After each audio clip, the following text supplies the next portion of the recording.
कैसे हैं आप सब। आज हम स्टार्ट कर रहे हैं चार्टर एक्ट। चार्टर एक्ट 4 आए थे और जो चार्टर एक्ट हैं इन चार्टर एक्ट्स को स्टार्ट मतलब याद करने का जो एक तरीका है वो ये याद रखिए, ये हर 20 साल बाद आए हैं ये। तो फर्स्ट चार्टर एक्ट हम पढ़ेंगे 1793 चार्टर एक्ट्स। ये चार्टर एक्ट्स जो था 1793 चार्टर एक्ट जो था ये कंपनी के फेवर में था, ठीक है ना। अब ये बनाया क्यों गया चार्टर एक्ट्स? ये चार्टर एक्ट्स 4 जो बनाए गए कंपनी के फेवर्स में बनाए गए, सारे के सारे चारों के चारों। और 1793 वाला जो चार्टर एक्ट था इसमें कंपनी के एडमिनिस्ट्रेशन सिस्टम में रिफॉर्म्स किया गया, यानी कंपनी का जो एडमिनिस्ट्रेशन सिस्टम है यानी कि जो उसकी कार्य पद्धति है वो कैसे कैसे कार्य कर रही है कंपनी, उसमें कुछ चेंजेस के बदलाव किए गए। और साथ ही कंपनी किस तरीके से काम कर रही है उसमें ही बदलाव किए गए, यानी कंपनी के वर्कर्स की ड्यूटी से रिलेटेड में चेंजेस किए गए और उसकी एडमिनिस्ट्रेशन सिस्टम्स में जो चेंजेस किए गए वो भी चार्टर एक्ट 1793 के अकॉर्डिंग किए गए। क्लियर। उसके बाद जो गवर्नर जनरल था, ठीक है, चार्टर एक्ट 1793 के अकॉर्डिंग गवर्नर जनरल और गवर्नर जनरल के साथ साथ जो उसके काउंसिल्स थे यानी कि जो अदर गवर्नर थे उन सबको ये राइट्स दिया गया कि अब वो अपने डिसीजंस में कोई भी चेंजेस फेरबदल कर सकते, ये उनको पूरा राइट्स दिया गया गवर्नर जनरल और गवर्नर जनरल के साथ साथ अदर गवर्नर्स को भी। क्लियर, ये इसमें बोला गया। दूसरा, इसके जो बोर्ड ऑफ कंट्रोल थे, ठीक है ना, उसमें चेंजेस किए गए बोर्ड ऑफ कंट्रोल में इन द सेंस, और ये मतलब जो ये है गवर्नर जनरल हैं और कंपनी के जो वर्कर्स हैं, ठीक है ना, इन सबको जो इनकम दी जाएगी यानी कि जो सैलरी दी जाएगी वो सैलरी कहाँ से दी जाएगी? इंडिया से जो वो ट्रेड कर रहे हैं, इंडिया से जो ट्रेड कर रहे हैं उस ट्रेड से जो प्रॉफिट मिलेगा वहां से उनको सैलरी दी जाएगी, ना कि ब्रिटिश क्राउन या ईस्ट इंडिया कंपनी उनको दे रही है। यानी इंडिया में जो ट्रेड कर रहे हैं, इंडिया से जो प्रॉफिट उनको मिल रहा है उसी प्रॉफिट से वो इंडिया गवर्नर जनरल और अदर गवर्नर प्लस कंपनी के एम्प्लॉयज को वो सैलरी देंगे। क्लियर। और इसमें यह भी बोला गया कि जो कंपनी जो सुप्रीम कोर्ट है जो डिसीजंस लेगा, ठीक है ना, जो डिसीजंस लेगा और मतलब जो कंपनी है जो रूल एंड रेगुलेशंस बनाएगी उन रूल एंड रेगुलेशंस को पुख्ता प्रमाणिकता कौन देगा? सुप्रीम कोर्ट कलकत्ता का। क्लियर, जो बनाया गया था जो कि हमने पढ़ा था अभी। क्लियर है, फिट्स इंडिया रेगुलेटिंग एक्ट के अकॉर्डिंग। क्लियर, कोई डाउट है यहाँ पे तो आप मुझे कमेंट्स बॉक्स में बता सकते हैं इसके बारे में, जो चार्टर एक्ट 1793 के अकॉर्डिंग। अब नेक्स्ट चार्टर एक्ट आता है आपका 1813। नेक्स्ट चार्टर एक्ट आता है 1813। इसमें कंपनी का कंट्रोल यानी कंपनी का कंट्रोल बहुत ज़्यादा बढ़ा दिया गया, यानी कंपनी का जो एकाधिकार था उसको बहुत ज़्यादा विस्तृत कर दिया, बहुत ज़्यादा स्प्रेड कर दिया गया पूरे भारत में। क्लियर। चार्टर एक्ट यहाँ पर हमारा समाप्त होता है 1793 चार्टर एक्ट। अब हम स्टार्ट करते हैं सेकंड चार्टर एक्ट 1813। अब इसके 20 साल बाद एक दूसरा चार्टर एक्ट आता है 1813। क्लियर है। 1813 चार्टर एक्ट के अकॉर्डिंग क्या बोला गया? कंपनी का जो एकाधिकार था इंडिया के ऊपर उसे एक तरह से समाप्त कर दिया गया। अब कंपनी को पूर्ण अधिकार दिया गया, पूरा अधिकार दिया गया भारत में फ्री ट्रेड करने का। क्लियर है, भारत में फ्री ट्रेड कर सकते हैं वो चार्टर एक्ट 1813 के अकॉर्डिंग। क्लियर है। बट इसके साथ साथ इंडिया में मतलब ईस्ट इंडिया कंपनी का और चीन का जो ट्रेड होता था वो कंटिन्यू बना रहा। क्लियर है, वो उनके साथ हमेशा मतलब ईस्ट इंडिया कंपनी और चीन के साथ जो चाय की जो उनका जो ट्रेड होता था वो कंटिन्यू चलता रहा। बाकी ईस्ट इंडिया कंपनी को बोला गया कि वो इंडिया में फ्री ट्रेड कर सकते हैं। क्लियर है। बट उनका जो चीन के साथ जो ट्रेड था वो वहाँ पर उनकी मोनोपोली रही और वो चीन के साथ कंटिन्यूली ट्रेड करते रहे। बाकी सारी कंपनी जो थी वो इंडिया में आके ट्रेड कर सकती थी एज अ फ्री। क्लियर। इस चार्टर एक्ट के अकॉर्डिंग अब जो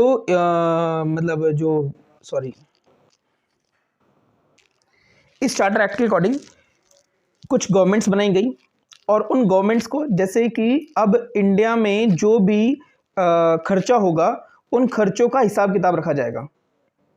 ये पहला ये डिसाइड हुआ कि अब जो भी खर्चे होंगे उनका एक बही खाता बनाया जाएगा और उनको नोट डाउन किया जाएगा कि भाई हमने कहाँ पर क्या खर्च किया, वो लिखा जाएगा इस चार्टर एक्ट के अकॉर्डिंग। दूसरा, गवर्नमेंट्स बनाई गई। क्लियर है, बम्बई, मद्रास और कलकत्ता ठीक है ना। 3 गवर्नमेंट्स बनी और इन तीनों गवर्नमेंट्स, ये तीनों गवर्नमेंट्स जो भी रूल एंड रेगुलेशंस बनाएंगी, वहाँ रूल एंड रेगुलेशंस तो बनाएंगी, बट उसकी प्रमाणिकता कहाँ से लेनी पड़ेगी, यानी कि रूल एंड रेगुलेशंस इंप्लीमेंट कैसे होगा, उसको इंप्लीमेंट करने का जो अधिकार है वो कौन देगा, ब्रिटिश क्राउन देगी। क्लियर है। तो यहाँ पर ब्रिटिश क्राउन धीरे धीरे करके ईस्ट इंडिया कंपनी हटती जा रही है और ब्रिटिश क्राउन धीरे धीरे करके इंडिया में इंटर होता जा रहा है, और यहां से ब्रिटिश क्राउन धीरे धीरे करते करते अपना अधिकार जमा रहा है कहां पर, इंडिया के ऊपर। क्लियर। इसके बाद हमारे यहाँ पर जो सॉरी नॉट हमारे यहाँ पर, मतलब ईस्ट इंडिया कंपनी में जो मिलिट्री चीफ है वो भी अपॉइंट किया गया। क्लियर।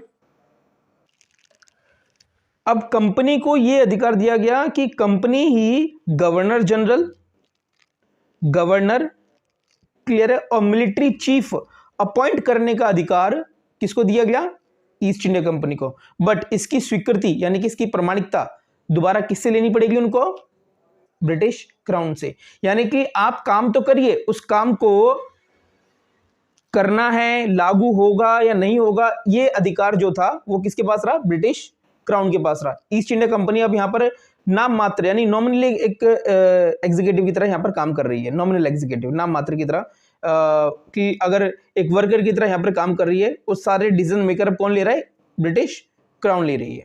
क्लियर है, कोई डाउट है यहाँ पे। और कंपनी को इस एक्ट के अकॉर्डिंग, चार्टर एक्ट 1813 के अकॉर्डिंग, 1813 के अकॉर्डिंग 20 साल के लिए दोबारा ईस्ट इंडिया कंपनी का इंडिया में ट्रेड करने का जो टाइम पीरियड था वो बढ़ा दिया गया। क्लियर। वो उस ट्रेड को जो टाइम पीरियड था, जैसे ही वो टाइम पीरियड आता था उसे बढ़ा देते थे वो। ठीक है। तो एक एक्ट बनाया, मतलब कंपनी के जो एक्ट के अकॉर्डिंग, इस चार्टर एक्ट के अकॉर्डिंग 20 साल का जो टाइम पीरियड है दोबारा इंक्रीज कर दिया गया। क्लियर है। और अब इसमें इंडिया में जो कंट्रोल बोर्ड है, जो रेवेन्यू सिस्टम से हमारा, और कंपनी को इंडिया के जितने भी स्टेट्स थे और इंडिया का जो रेवेन्यू सिस्टम था उस पर ईस्ट इंडिया कंपनी का पूर्ण अधिकार हो चुका था। यहां पर ये चीज भी आती है चार्टर एक्ट 1813 में। क्लियर है। और इस एक्ट के अकॉर्डिंग ही, चार्टर एक्ट 1813 के अकॉर्डिंग ही, ईस्ट इंडिया कंपनी ने 1 लाख रुपए उस टाइम पे, देखो कब, 1813 में, आज भी 1 लाख रुपए बहुत बड़ी रकम है, बट अगर आप देखें 1813 में 1 लाख रुपए शिक्षा के ऊपर खर्च किया गया। कौन सी शिक्षा के ऊपर, अंग्रेजी शिक्षा के ऊपर 1 लाख रुपए उस टाइम पे खर्च किया गया। और उसके साथ साथ यहाँ पर जो क्रिश्चियन धर्म है, ठीक है ना, यानी ईसाई धर्म है, उसको यहाँ पर इंटर किया गया, और धीरे धीरे करते करते लोगों को क्रिश्चियन धर्म के बारे में भी पता चला कि, और कई सारे लोग थे उस टाइम पे जो कि ब्रिटिश गवर्नमेंट ने ये बोला था कि कन्वर्ट किया था उस टाइम पे कई सारे लोगों को क्रिश्चियन धर्म के अंदर। क्लियर।